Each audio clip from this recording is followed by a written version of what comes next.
Greetings, everyone, and welcome to another week of BlastCast. Once again, with me is my bastion of common sense, Lightning Dragon. And of course, this week we had the Anvil Hurricane sale, which will be out for a little while longer. And, well, I have to give this to you, Lightning. You were actually kind of correct on the shape. You had kind of in jest brought up a Minmatar ship in Eve and described it as a kind of a stretched out, elongated, flying pyramid triangle All I did thing. was describe what the Minmatar ship looks like. It's not my fault they basically copied the design. It's even got, even the physical weapons too. That's really that was a good guess. I give you points for that, so you definitely get a +1 on that. Of course, the Anvil Hurricane is kind of brought some debate, of course, as every ship does when it comes out.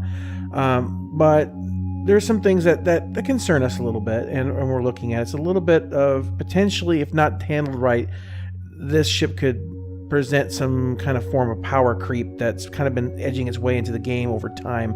We've discussed this topic. We always call it the arms race to the bottom. You call it that. Oh, I call it that. I don't know what you call it, but you probably just call it power creep. I just call it feature creep, power creep. It's the same thing. Yeah.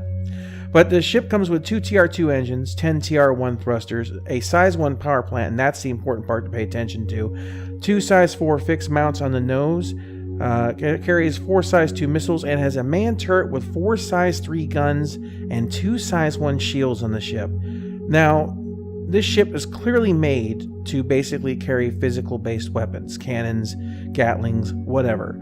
One can hope with a size 1 power generator. Right. You barely have enough power to move the ship, your engines and your thrusters. And your shields. I mean, that thing's going to be running the edge. 2 of them. Yeah, that ship is going to be really stretched for power. I really doubt that you can run this thing efficiently using energy weapons once the pipeline comes in. So right now, like if this was thrown into the game right now as it stands without having the pipeline in, you could pretty much wreck face with it because you could put anything on. Yeah, but with when 2.0 comes in, when I'm looking at the size 1 power plant, I mean the pipeline system, not pipeline. You know what I mean? The item system 2.0. So when that comes in, I could imagine this ship may have more disadvantages than it's worth, in my opinion. It's going to be ammo dependent. The size 1 shields, they don't really do much for me. So no, I don't think it's going to be overpowered as long as we get the pipeline system in. But we'll have to see how effective that is. So. Yeah, right now, without any advanced systems in the game, it's just absolutely broken beyond belief. Because it's got 4 size 3s that can shoot it pretty much any direction it wants, and 2 size 4s. Isn't size 4 basically it carries Freelancer? It carries twice the firepower of a Hornet, essentially speaking. That is just nasty across the board. It's very, very, very powerful. But as they were saying in the description, it doesn't sound like it's very maneuverable either. This thing will probably be even less maneuverable by a fair margin than even the Gladiator. So I would imagine that you would want to definitely have people covering your butt on when you're flying this thing, or flying in packs, because even the description pretty much says as much. And you also want to make sure you have your long-range scopes equipped. Oh, wait, sorry. Well, and overall, honestly, aside from all that, just to go into the aesthetics of it, some people really like the aesthetics of it. I'm not a big fan of the aesthetics on the ship, to be honest with you. It looks like... if we're going to be nitpicking, it's kind of boring. That's a good word for it. It's nothing wrong with it physically. It's just kind of like the most basic kind of thing that you can get with some Anvil details thrown on it. And to be mean about it, it's almost an asset flip. I mean, it's coming like the Vanguard over again, because you have you're sharing a cockpit, you're sharing some wings. Yeah, sure they've spiced it up a little bit, but this ship will not take long to go into flight ready. I guarantee you. It's very, very simplistic. I think they're going to be. I think you're right. They're going to recycle a lot of assets, and I think you're going to see this thing have a turnaround time similar, if not even faster, to when the Sabre was put out. So I really would not expect to wait long on this one. So that's our general thoughts on the ship so far. So we'll have to see how, when the pipeline comes in, how they balance the ship, or how good this ship actually is. On paper right now, to me, that size 1 power plant sticks out like a sore thumb, because the Hornet the Super Hornet, I believe, has a size 3. So I think the basic Hornet has a size 3, unless they've downgraded it. I think the basic Hornet has a size 2. I think that's the difference between one of the differences. Yeah, because I know for a while they were like the size thing on these power plants is too big, and they downgraded it. But I don't know where it was before. Like, was it 4 and they downgraded to 3? Yeah. Was it 3 and they downgraded to 2? Which, if it's a 2 right now, that makes sense. That's probably where it should be. And that's an important note, something we're going to bring up later, actually. Something very important. And of course, this week, of course, they had happy hour again. Now, I will honestly say, this was the first happy hour worth watching. If you haven't watched it, do. They basically had the community do live voting about what kind of creature they wanted, how they wanted the creature built, and, well, it had kind of a funny moment. Now, if you don't feel like watching the whole thing, I want to go ahead and show a clip here where kind of a random kind of thing happened when they're trying to do a size comparison, and I'll go ahead and drop it in here. So this is a demo. This is like one of the default characters they have, but I like to use this dude as just a scale reference. So if we bring him in here, let's see how big he is right now. He's real big. Oh, God. That's unfortunate. That's a real unfortunate positioning of the import. Of course. You're watching the last broadcast of Disco Lando. I've enjoyed working for you for these last 2 years. Yeah. I copy of that. I hope you'll speak fondly of me when I'm gone. Oh, man. Spider Dick. No, I tell you what, no, that was absolutely awesome, and that just kind of set. And why does it have 9 legs? Because they voted on 9 legs. It's not a spider anymore. Every time they're talking about where they're putting the ninth leg, the Lando goes like, "I'm not saying it. We were all thinking it." So yeah, it was a fun stream because it was. What was great about it was that you got to see how development, how they kind of lay things out with this virtual digital clay, and how they can adjust and play with the meshes and everything, and kind of set this nice quick. Within an hour, they basically made something that potentially, because this will be presented to Chris Roberts to potentially be in the game. So we might have a flying spider that's about the size of a car in the game. That's kind of scary. But I get scared enough playing Subnautica. We don't need anything else. Unlike Subnautica, I'll be able to blow it up with weapons. So there's a plus side to this. Yeah, your people need you. He's been running that Subnautica on his channel, and he had some fun events going on with that. Little glitches in the game, but definitely funny. Yeah, that episode should be today. Yeah. It should be live by now. So. Well, no, I think the BlastCast comes out before it. That's a good point. Yeah, well, anyway, it comes out soon, either which way, or it's already out. But, basically we have here, watch it. I recommend it if you're interested in development. Now, another thing they brought up in around the verse was that basically they're adding the physics-based destruction system to items within the 2.0 pipeline system. And that's probably not because it's taking so long for them to finish 3.0. Yeah, well, they're getting a lot of extra stuff done. Yeah, as I said, the longer 3.0 holds out, other people are still developing things.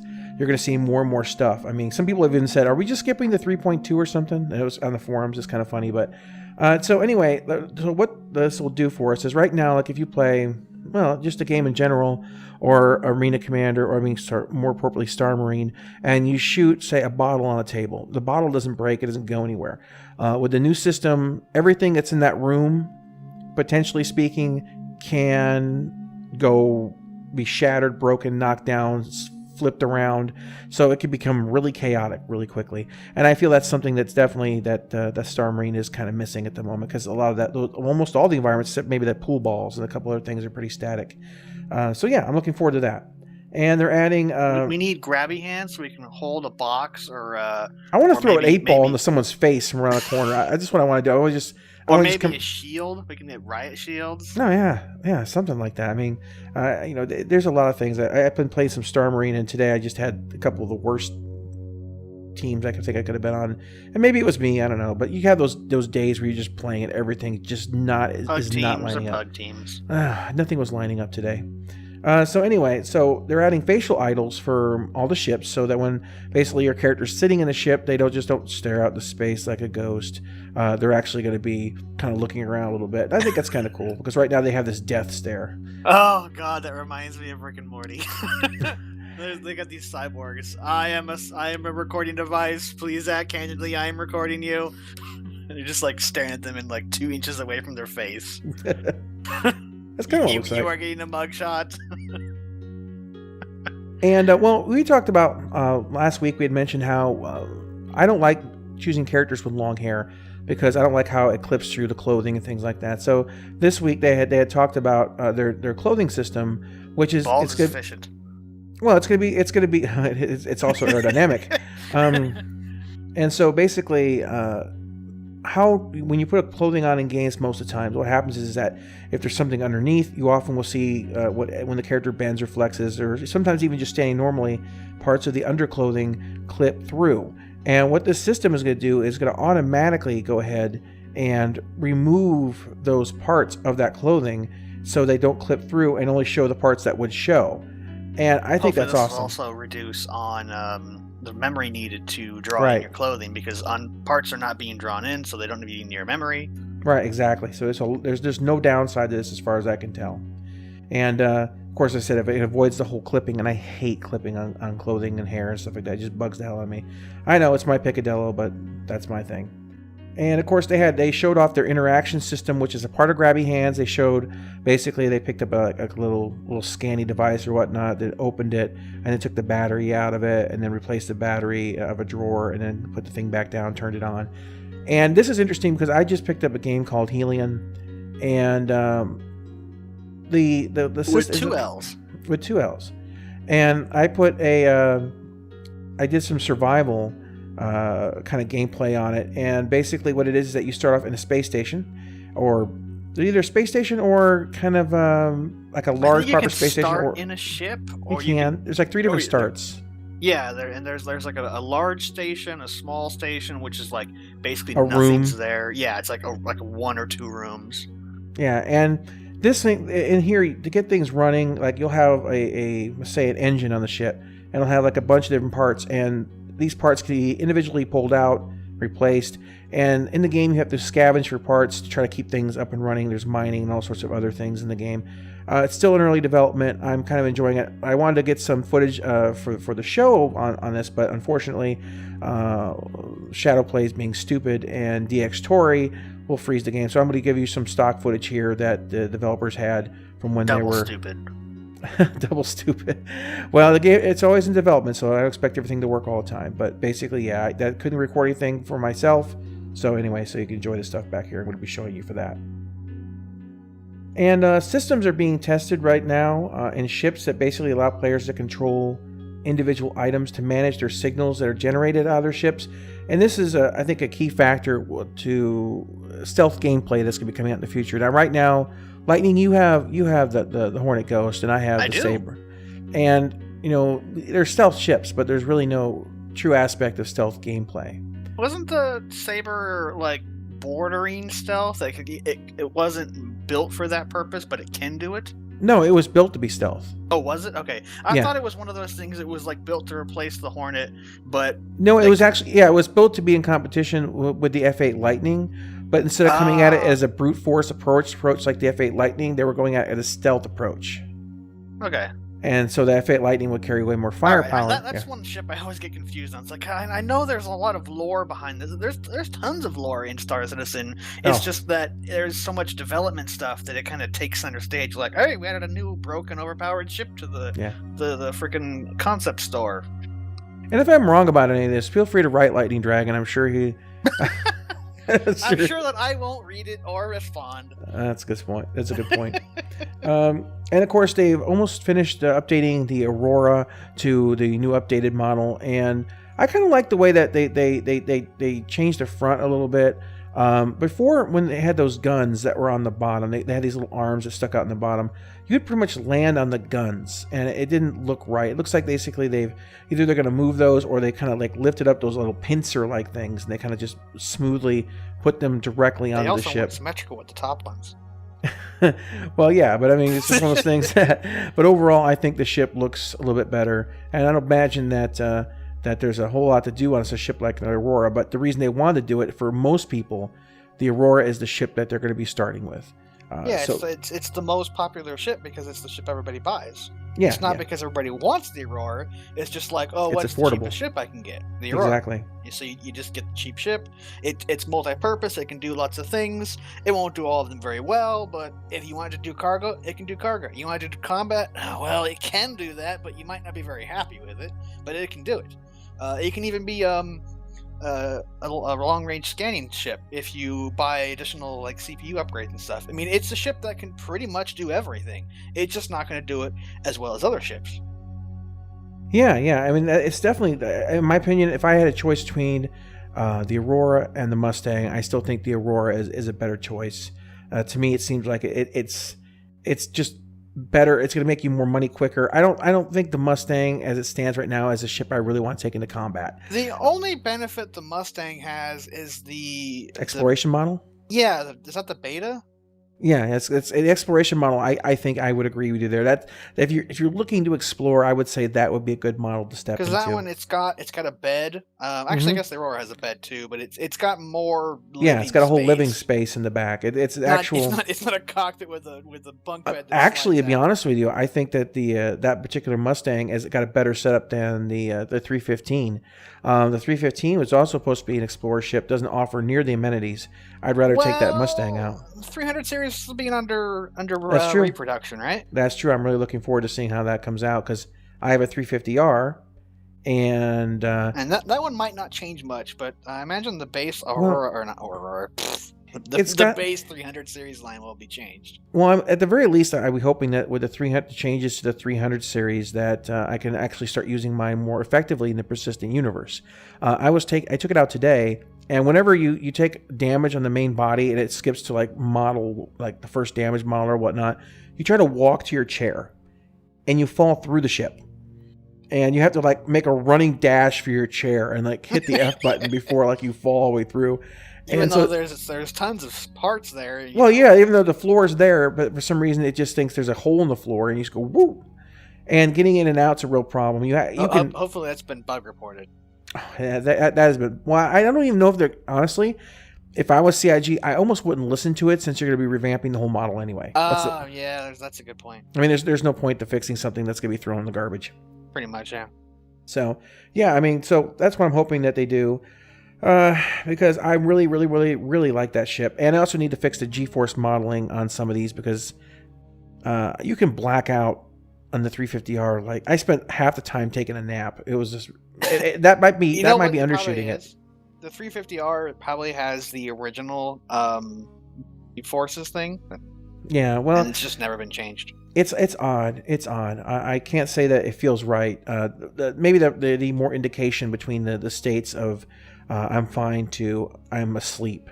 Most games, you when you're doing a blackout or a redout, there's a very gradual movement from one to the other, and I literally will have I'm okay, I'm asleep. It's a goat fate, like bam, and you're looking at your feet. I spent more time reading the text on the floor of the ship than I did actually like flying the ship. It was very obnoxious. But as I said, those are things they're going to be working out, so we'll have to see how that all goes. And the object container streaming is being refined. This is going to include updates to our hangars, and also how the radar will see items that are not being drawn in. There's like you get to a certain distance from something, and it's not drawn in, but there's a level of persistence where the item is still there. And so they have to go ahead and make sure that even though the item isn't physically being drawn in because you can't see it, that's still represented in the game in a way that the radar exists in the world. Yeah, exactly.